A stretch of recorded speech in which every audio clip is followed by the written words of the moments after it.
You can want to fight for your country because you love it and you're a patriot, because you remember a time when it was better.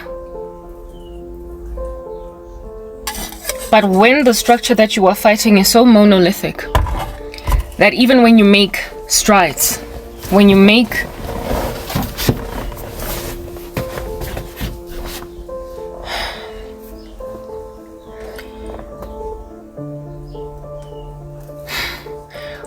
improvements, when you make traction, and then you literally end up taking 10 steps back after taking 1 step forward.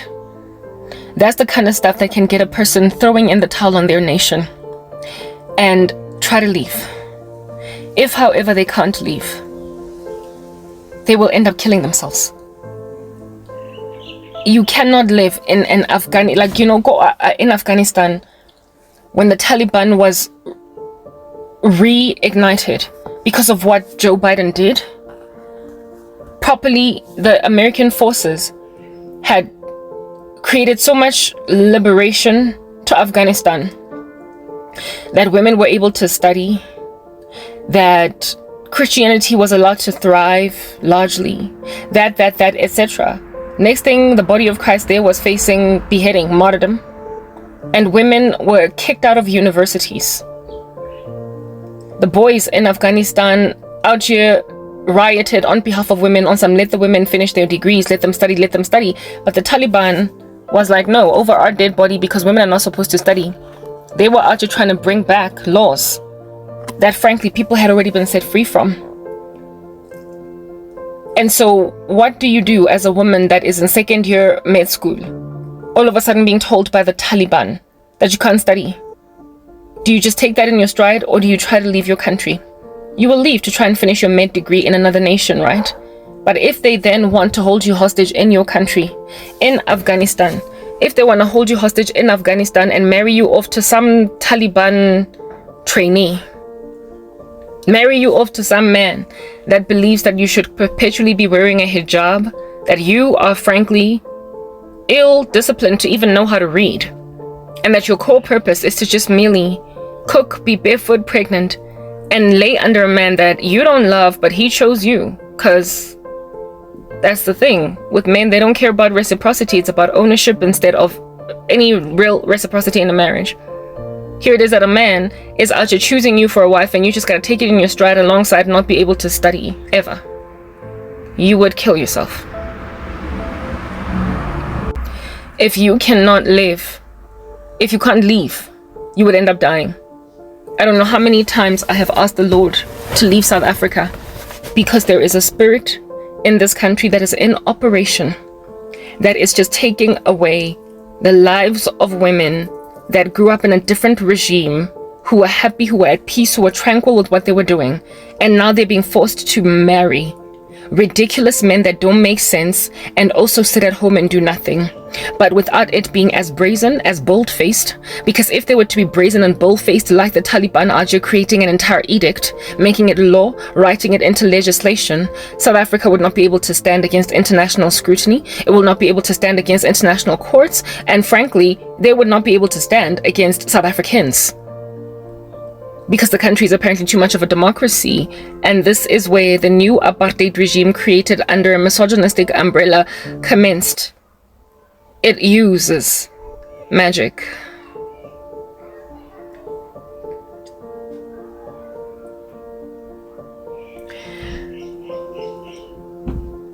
Like I said earlier, I was shocked out of my mind.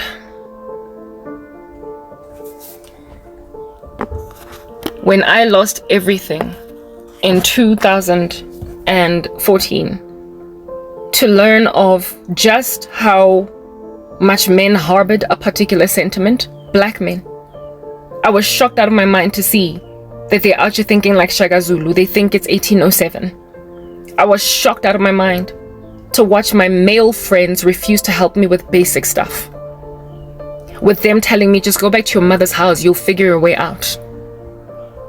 I was shocked out of my mind to see how forceful pursuit of my person became once I lost a job. I stopped being asked out, and if I said no, the guy would move on, leave me alone, or maybe even still be kind to me. even though he's still bumpering. This time around, I was forced. This time around, I was looked at like, how dare you say no to me? This time around, I was treated with so much hostility for rejecting a man that I literally faced death. Death. And no, this did not just happen to me only. I told you, when this whole epidemic of crazy commenced in the country, or at least when I walked straight into the line of fire of it, when I went into the bush that was burning of it, when I entered into this inferno, I got shocked out of my mind to find out just how complacent women are in the midst of something as serious as this, and also just how many women are in it too. I got shocked out of my mind to discover just how many women were also in this situation. The level of coercion that came from, like, you know, women being forced to be with men and women being forced to do things that they didn't want to do. That's stuff that I only saw in very ghetto, like extremely ghetto cases where in the Kasi, a girl is out here dating a gangster. And so every so often, she has her hair pulled, her singles pulled, yanked, leaving a bald patch the size of a 5 rand coin on her head. And the next weekend, she's out here jollering with the guy again, dancing, clubbing, partying with the guy again. The same guy that put that kind of scar on her. She's back at it again, dating him the next week. I only ever saw that kind of ridiculousness in women to take that much rubbish in their stride. I only ever saw it in the Gassies. I only ever saw it in the ghetto. I only ever saw it amidst really super uncultured men and women, like hood rats, like really street women and really street men were the ones that were in such turbulent, tumultuous relationships where were getting slapped, getting beaten, getting hit, getting your body dragged through traffic by a guy literally holstering you, pulling you while people are just watching on some. I'm not going to intervene, this guy's too dangerous. It was only really ghetto women with really ghetto guys that traveled with weaponry, like guys that carried guns, guys that carried knives, guys with gold teeth, guys that were known as being amakenza, guys abapandayo that don't have proper jobs. They were the ones that did that to women, and the girls that dated them were always these hood rat chicks that don't have jobs as well. They are also ghetto as ghetto can get, and they need these guys. They don't have their own thing. And they've also got irresponsible parents who, in and of themselves, in and of herself is always busy with abu madlisa that are older. It's just a circus in the house of women. So the men that come by your check out these women, violent. I only ever saw that rubbish there at a distance in all these other ghetto ungentrified people. But I was a snob, you see. I was gentrified. I had a twang. I was a Model C. So the guys that I hung out with, they were gentrified too. The guys that we hung out with were also little snobs that would never hit a girl, that would never rape a woman, that would never wada. You get my point. So I never got to experience the PTSD of a super ghetto chick, where you're always getting slapped and next week you're with him again at the club. I never got to see that. Until I became so poor that even gentrified guys became just like Ustamaronza Loa Sekasi that pulls a woman ga robu from Budiachach to the Kasi, showing everybody that this is what happens when a woman crosses me. I found out that white collar guys with their fitted suits and their cologne aftershave, their 9-to-5 jobs, their Model C twang. I found out Utinabo they can be just as tactless as Ustamarons. I found out that guys that are working with me, that I study with at varsity, can also be those monsters. I thought it was just a problem for ghetto chicks, because all they have for an option are ghetto guys that can't get no job, that have to rely on crime to eat bread. But when dudes out here working a regular 9 to 5, working an honest living, that have been taught the constitution of the country in life orientation at school, guidance, that's what they used to call it when I was on the come up. I never thought that guys like these would do stuff like this, and yet they did. I am being afflicted right now, not so much by these ghetto baboons. The guy in America is one of those. I came to learn that he's a typical ghetto dude that outklappers women. Like it's easy for him to do that. Type of dude to just easily rape a woman. Like it just comes, like it's easy for him to do it. Doesn't think twice, and he just goes in for the kill because he feels like a woman had it coming. How dare you say no to me? Yeah, the dude in the US is like that. I didn't know what I was getting myself into, but I was put in a position to eventually literally have a conversation, respond to a direct message, talk with a person like that by people that ought not have left me to be in these shoes. Men that were supposed to do better by me, women that were supposed to do better by me, in a particular space, doing a particular thing. We got used to a particular lifestyle, and then these people left me to suffer at the mercy of Makinza. And I, for the life of me, am still suffering from post-traumatic stress as a result of being pursued by Amakinza that I didn't even know were that, because properly when you're suffering as a woman, anything I was shocked out of my mind to discover that women now too were in on this. Like, not only were gentrified dudes that I used to work with, go to school with, that I was on the come up with, that I hung out with, not only were they revealed as harboring horrible sentiments to a point of forcing women to be with them basabatli, of hitting women, killing women. Not only did I see this in dudes that were my peers, and never mind my peers, sorry, but like my league, let's call it league. The dudes that were in my league, when they did this, I was like, whoa. Okay, it turns out they've never changed, but the biggest shock of my life was when women helped them. I saw it, the stuff that happened around me from like 2014.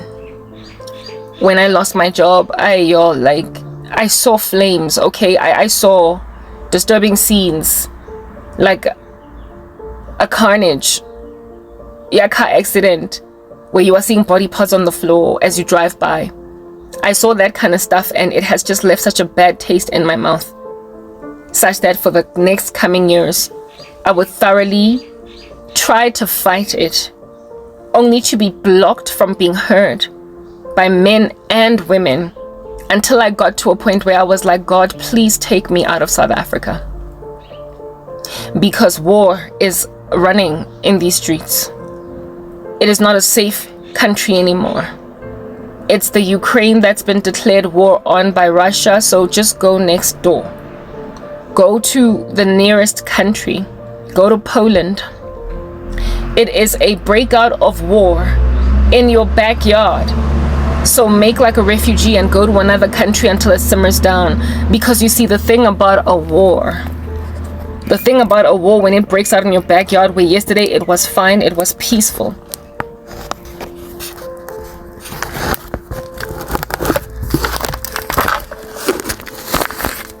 Can I afford to let go of this ice pack now? Because I think it's cool enough now. Because it's causing instability. The thing about war is that it catches people in the middle of life. And now,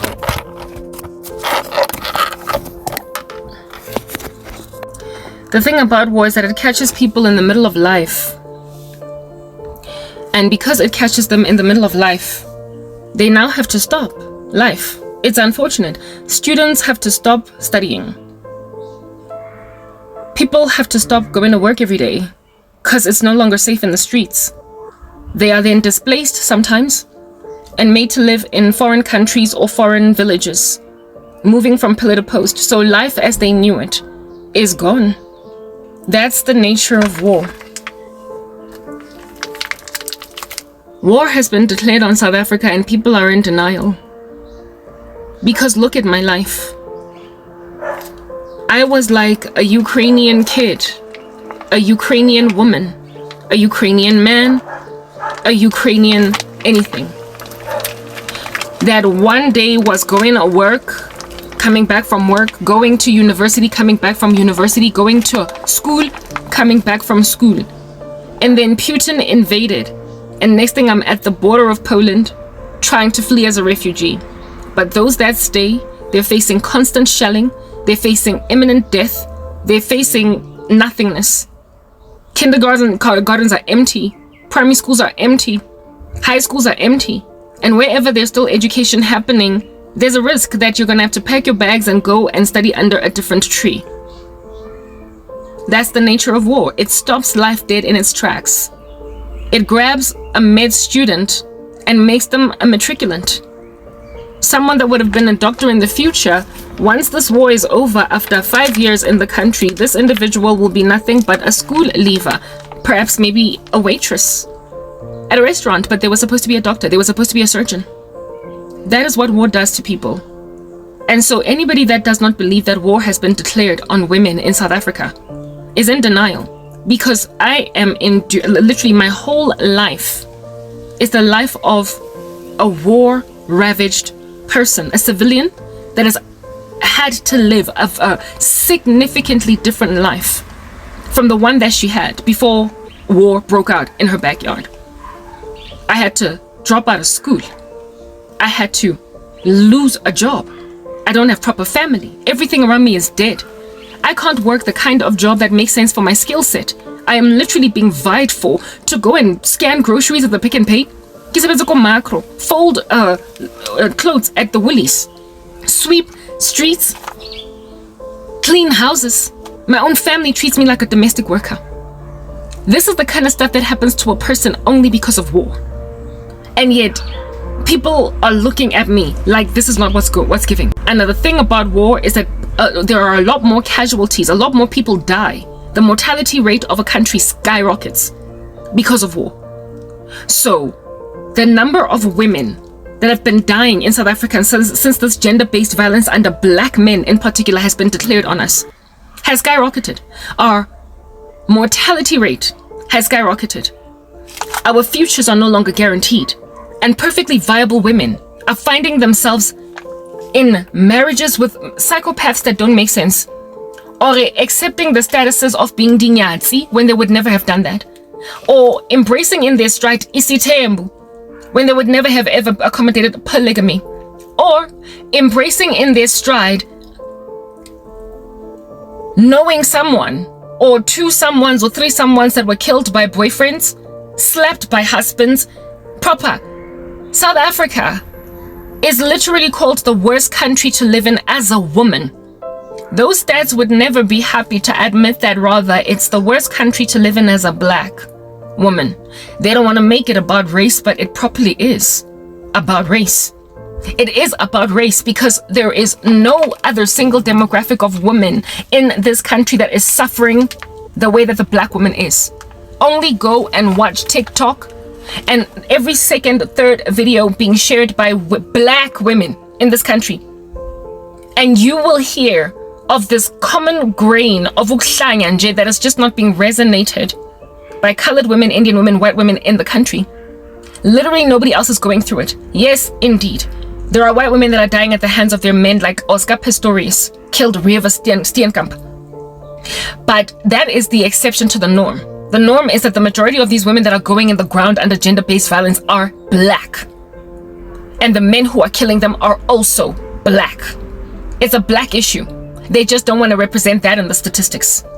They don't want to say that South Africa is the worst country to live in as a black woman. So they just ubiquitously blanket it and say as a woman. No, it's us that are suffering the most. Our race literally has everything to do with it. We are being killed. And so, I mean, when war has been declared on your demographic, your gender, I mean, if you want to finish your degree that you started at a Ukrainian university, you have got to leave the country and reapply to finish your medical degree in a Polish university. You have to reapply to finish your degree in a South African university if you come back home. In the Ukraine, there was, when the war broke out there was these two South African students that were med students that were being interviewed by news networks. I don't know what those women are doing today, but chances are they have reapplied to finish their med degrees. They're probably still finishing their degrees, but they're finishing them maybe at UCT or at WITS. They could not finish their med degrees in the Ukraine. They couldn't. So absent of a person fleeing the country to live a normal life, they will inevitably endure that which is a war life. If you stay in the country, you gotta accept that you will never be an accountant, even though that's what you were studying at varsity. You will never be a consultant, even though that's what you were planning on doing. You will never be a mom. That's the thing about war. Ain't nobody out here getting married, nobody out here having children. Your plans just get completely ruined. And because wars tend to linger for as many years as they linger, sometimes irrecoverably are the people put in a situation that they did not sign up for. Absent of leaving that region, you will not be able to live. Unless you leave the Ukraine and finish your med degree in South Africa where there is no war, you are not going to live. You are not going to be okay. There's going to be constant shelling. All your med textbooks are going, your medical school textbooks are going to gather dust. They're going to be a distant memory that's very painful. The only people that are still able to carry on with life as normal when a war breaks out are those who flee to the next country. Those who flee to other countries. Look at Miriam Makeba. When the war of apartheid broke out in South Africa, uhambile wayenza career yakhe, her music career, in the US. She left South Africa and got exiled in the US, stayed there for a couple of years, and then came back only after apartheid was actually being repealed.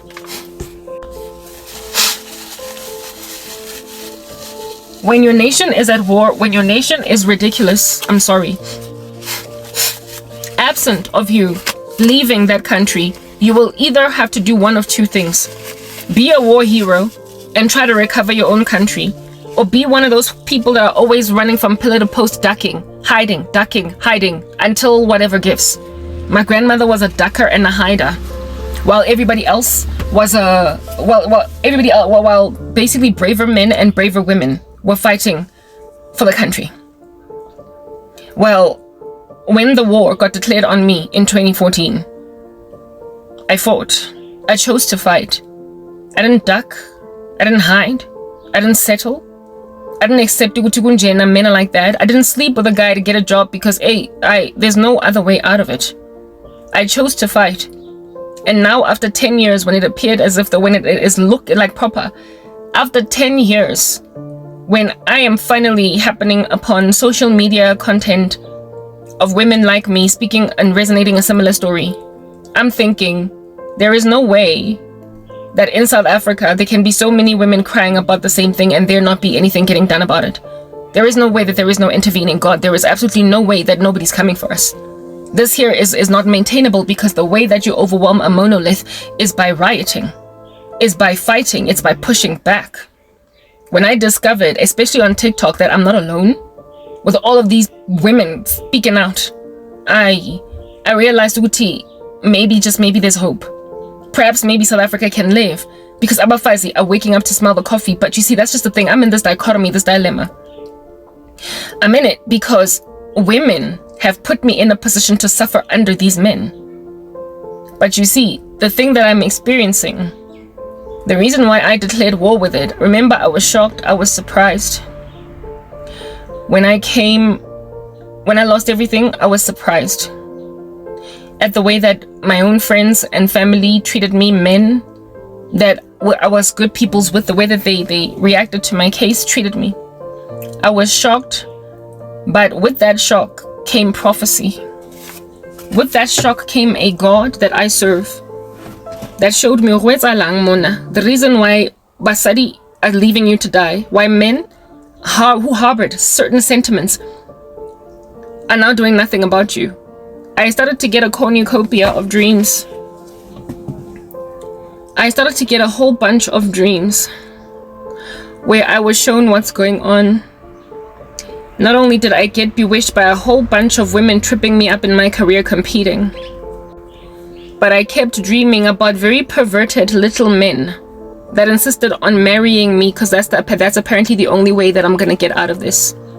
One dream, I was in a wheelchair and a man was pushing me in it, saying to me, if it wasn't for me, you wouldn't at least have this job. But he was wheeling me to the job. And when I woke up from that, I was like, what in the world does this even mean? The Lord would then continue to ramp up, and I would then see women who are taking out the fact that this was done to them on me by putting me in the ground. A lot of the women that are doing this to me are doing it to me because it was done to them. It is a reaction.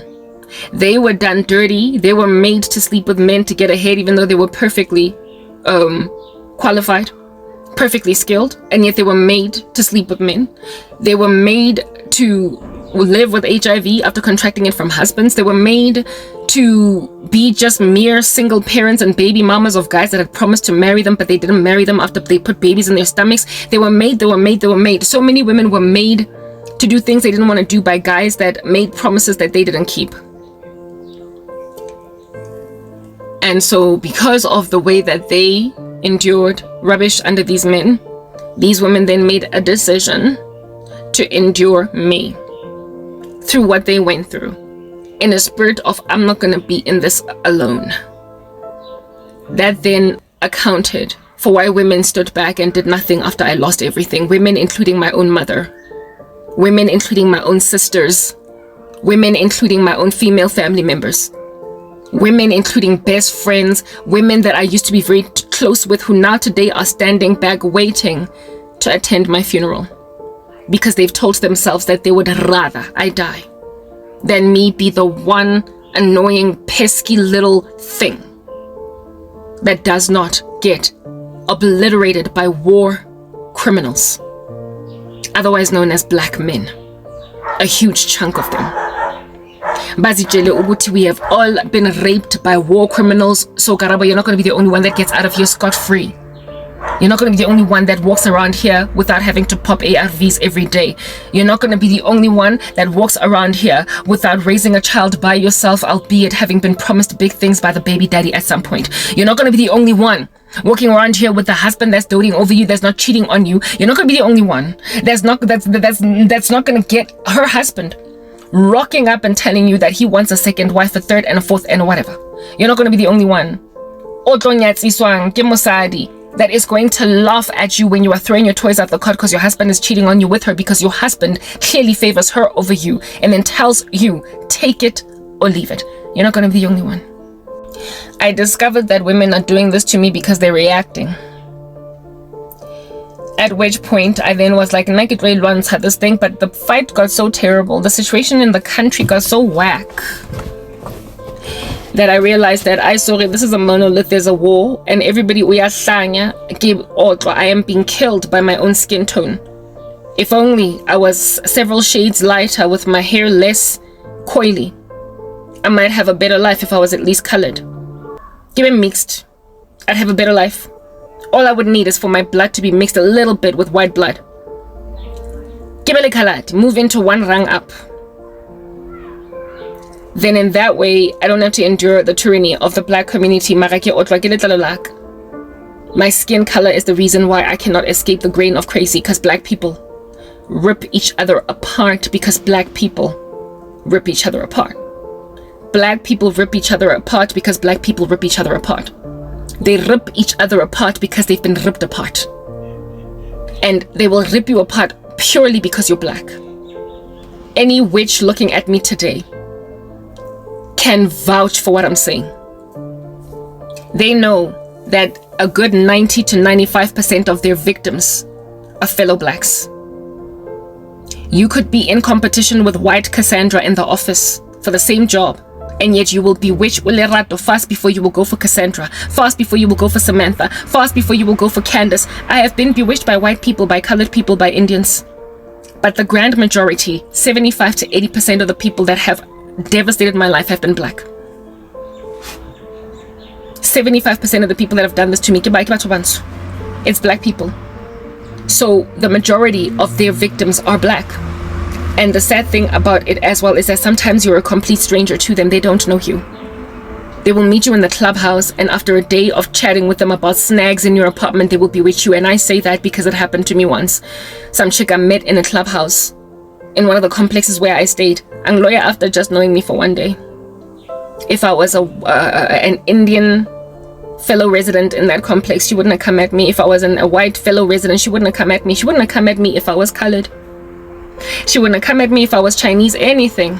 But just because I was another black person, she just saw it fit to put it within her prerogative to ruin me, to destroy me. Asangtse. It is a circus, and it is happening only among black people. It is a crisis, and it's killing everybody. It's killing people. It is spiking up the suicide rate in the black community. We were among the most strongest demographics. When it came to depression, we took it like men. Not anymore. Black kids are dying from suicide. Black women, black men, because who does not kill themselves when they're living a life like mine? Who? My life has not been left to rot like this by whites.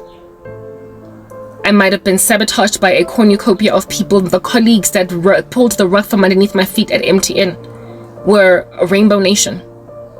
It was a plethora of different races. The person who initiated the indiscretion against my life was an Indian woman.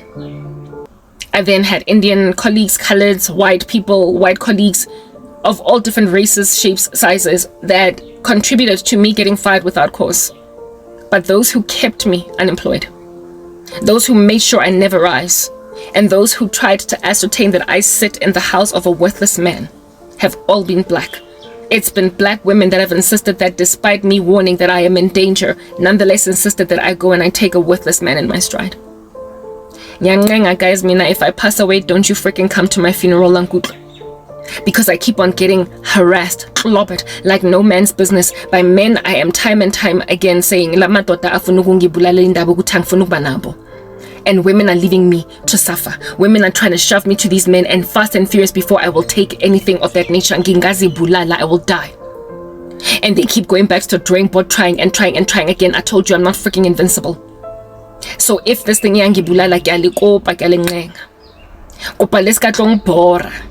by coming to my funeral,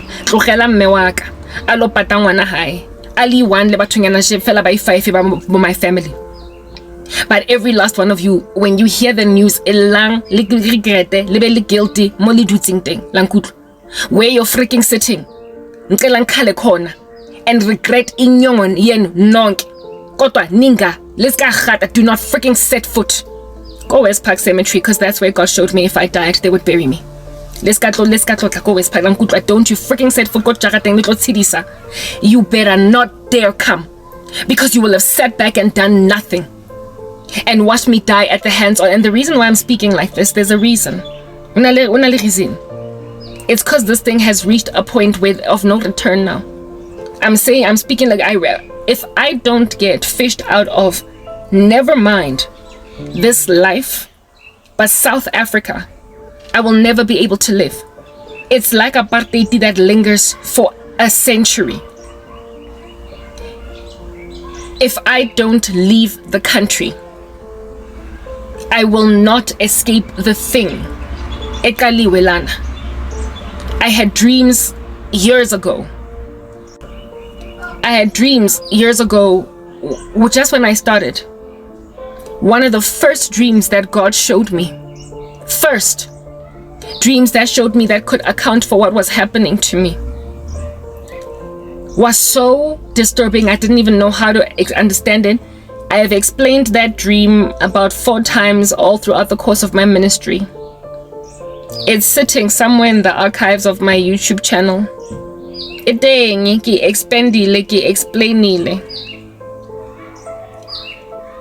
I dreamt about a cult made up of banna babatu babantu, black men only. There wasn't a single white man, and not even one any other demographic man there. It was a cult that was being run by black men in the country. This is in 2014-15 when I got this dream. Just as I had lost everything, first year of my suffering. A cult in KwaZulu-Natal, and in particular Durban, The building at Dengi was in downtown Durban. The offices, the head offices of this cult was in downtown Durban, not far from Koperia, where it is that a whole bunch of very powerful black men from across the country met. It's their head offices. They were from all of the 9 provinces: Gauteng, Eastern Cape, Western Cape, Limpopo, Mpumalanga. I could go on. Northwest Bonk. They went to Lapaya at Durban, close to Berea, at downtown. The building is in downtown Durban, close to Berea.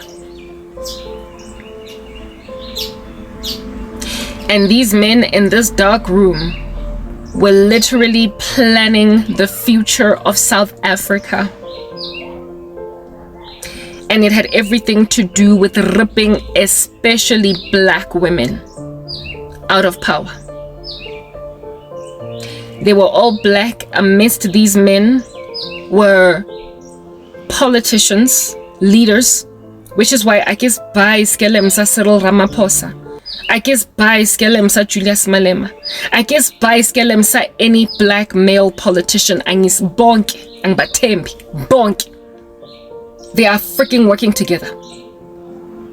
And it's by, that's why, despite how much laments Julius can do against the ANC, Zuma keeps getting away with murder. Cyril keeps getting away with money at Palapala. They can fight as much as they want. Pamgwe chula. Mopela rona mo. Bakakarapana bangwapane. But then they get behind closed doors and they shake hands. They get behind closed doors and they plan their next fight. They plan what they're going to say. They plan what the news are going to share. They plan what scandal is going to come out and how a person is going to get away with it, so they can all keep looking like they're freaking enemies. It's no one but black men. Black men. Not only were politicians in this meeting, but they were also entertainment industry executives. They were businessmen, so they came from both the private and public sector, and they had to be men. They were men. And they involved powerful men in this country. They would break away, and the heads of each province would then proliferate this strategy, trickle it down to their respective provinces, to their respective minions in the provinces to now proliferate this strategy. It informed what is being shared in the entertainment industry. It also informed what is the fiscal policy. What, like I said, even the scandals that come out, these celebrities, these scandals that come out, heads of state, like our presidents, our presidency, our leadership, even in the situation near Eskom, y'all, guys, as in this load shedding stuff, like all the scandals of the country, all the issues that we could ever endure as a nation, they were planning how in the world to unfold them. It's like their intention was to destroy the country and rebuild it in their own image, like a Hegelian dialectic. That's why that's why people are sitting on my chest. That's why I'm going nowhere. That's why my ministry is like, that's why I'm enduring binary code. I'm in danger. And this thing is going to inevitably result in my suicide if I am not snatched out of the country that is South Africa in totality. I let you guys know some time ago that this nation in the tribulation, not tribulation, but in the future, God is going to seize South Africa as a country from being a nation at all. He has completely rejected it because it is imploding in his face and it has suffocated saints. It is killing his church, and he will have nothing anymore to do with it. This nation is not anything to be written home about at all in the sight of God.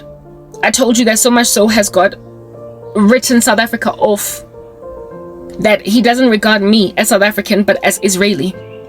I told you that countries that blaspheme God and hate him at this nth degree, he writes them off altogether from his sight, and the people belonging to them, he gives them Israeli nationality. This nation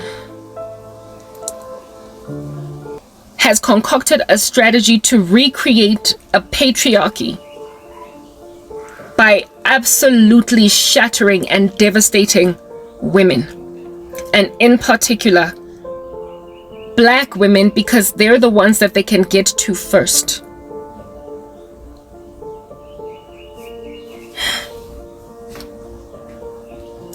This cult, the intention of it was to weaken the strength of the black girl by taking away careers from as many black women as they could.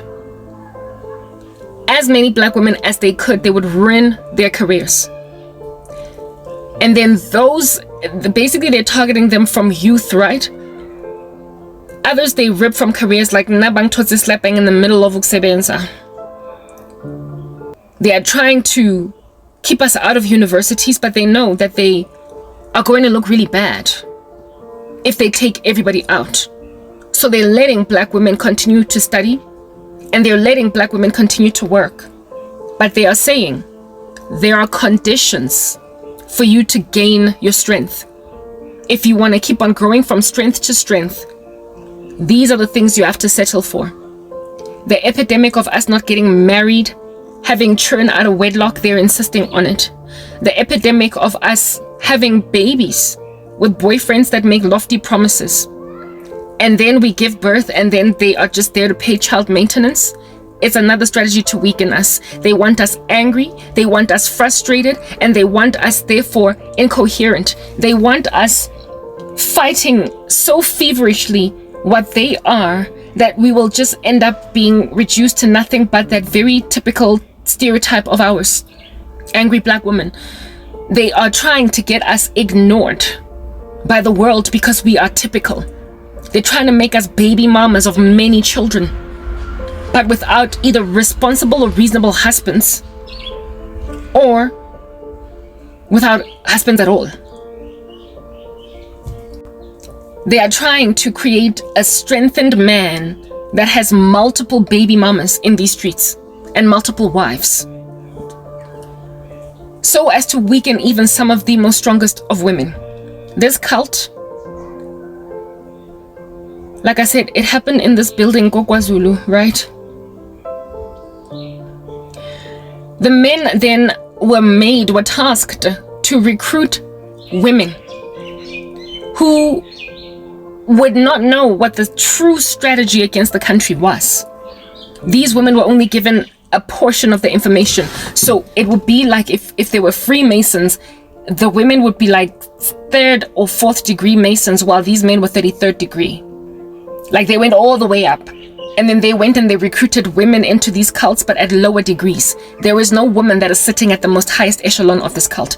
They knew that in order to fulfill the strategy, they needed women. So I saw a whole bunch of chunky black women. In other words, materially chunky. And these women were to be set up as members of parliament. These women were to be set up as leaders of organizations, that they would run businesses that they would allow leave to thrive. They would never come at them with sorcery. Everything they touched, they would be like Midas, it would turn into gold. These women would end up being what would be the tantamount of business moguls in the country. They would be the ones that all the little girls are looking up to, saying South Africa has actually arrived, it has come and done a beautiful thing. Because look, sisters can do it for themselves. Women can be strong. Women can be, you get my point, and these women would be the pinnacle and the example. But these women would be fool's gold. These women would be a mirage, because these women would be that which young women aspire to be, but that young women would never be. They have a determination to set young women up for so much failure that despite longing to end up like this chosen woman, they would never get there. But this chosen woman would always be the false dream that all the other women have. So they choose a couple of women to be strong, to be CEOs, to be executives, these guys, the women that were chosen in this capacity, they were like matrons in either a prison or like, you know, mama from Chicago. When you're stroking mama, mama stroking you. These women were like mama. All the women that mama is dealing with are in prison. Mama herself is in prison, but she's not sure. She is in prison unawares to herself. Let me go get my power bank. Mama, or Queen Latifah, in the movie Chicago, was in and of herself a prisoner. So she wasn't free. Mara, she was the boss lady of all the women in South Block Tango. She was the boss lady of all the women in the prison in the movie Chicago. These women had a mama disposition about them. They were there to basically head other women that they would then recruit. And these women of which would then be duped into believing that they're part of some kind of a women's empowerment drive. This mama person was sitting as the head matron in a sewing factory. Like these women were seamstresses. Why did the Lord use a sewing factory? My grandmother used to be a seamstress. She, however, was provided for comprehensively by my grandfather. The house could never be paid by my grandfather. So the house could never be paid by my grandmother's little salary from sewing hats. And that job of sewing, being a seamstress, is very typically a female job. This woman was the head master of a whole bunch of seamstress women that thought that this woman helped them along in their career. Yet, what is rather true is that these women were maintained lowly, albeit unbeknownst to themselves. They had no awareness of the fact that even though they look like they've got jobs, they don't, because they're not where they're supposed to be. And there are also barriers to entry, and these women that mama was overseeing were the only ones that could be allowed to be maintained in employment. So yes, it's all of you project managers. Yes, it's all of you business analysts. Yes, it's all of you career women with your 1-2 bedroom departments. You are being monitored and kept at a certain level so as to never be wealthier than your husbands, wealthier than your boyfriends, so that you can start a business and struggle for it to get off the ground, but find relief in the fact that at least your husband is a multi-millionaire. That's what they're doing to women. They're keeping you project managers content with salaries of 45,000 rands a month, refusing, however, to let you have businesses that are running into the multi-millions, and only those that are chosen to be matrons, mamas, are allowed to have big fat chunky businesses. Yes, of course, there are women that are able to start their own businesses without joining cults and whatnot, but there are so many women planted all over South Africa that are, and these women are protected, hedged in by Jesus Christ. There are so many, however, there are so many powerful women that you look at that you think, oh, this here is my role model, who behind them is a fever of a cult that has put them in a position to lead all other women and to restrict the movement of women. However, in a way that these women are not going to see. They will keep giving you jobs and promotions, but it will never be where you could be. It'll never be what you could do. And when you start to try to break out and start your own business, you will struggle with clients. You will struggle with this and that until you go back to your little job as a partner in a law firm, until you go back to your little job as a program manager earning 60,000 rands a month, like proper. You think that you've got a healthy salary. But in this dream, it was clear that while you're busy collecting 60K a month in a salary, you could be raking in 5 million rand in revenue every month from your business. That is what is being blocked. These men saw, they woke up, they discovered, they realized one day that Labafazi Yar men, they're powerful, they're strong, they're smart. But we cannot allow the nation to pop up out of the woodworks a whole bunch of really powerful women at our expense. Tina, as black men, you know how on the come up Niazi black women, when we were growing up, all these random lackluster boyfriends of ours, how you would skyrocket and walk past them in your career. Muthanza do to go call center, and I gather a dust as an administrator, and I gather a dust to go mail room while you keep on going from strength to strength. The boyfriend you had when you were in high school wearing school uniform, while he was picking you up go school. You start working, next thing, you're like 10,000 kilometers ahead of him. These men made an observation of this and were like, it needs to be stopped. Instead of working harder and pulling their socks up, they made a decision that we're going to make women at our mercy. We're going to rescue them. We're going to rip careers from. I was basically, as Karabo says, Hlongwane, I was not supposed to stay unemployed. I wasn't supposed to stay unemployed. I'm a fluke. I'm a mistake. What I am is a bad batch of dough. They feel like they need to throw me out. They want to throw me in a furnace because I didn't bake right.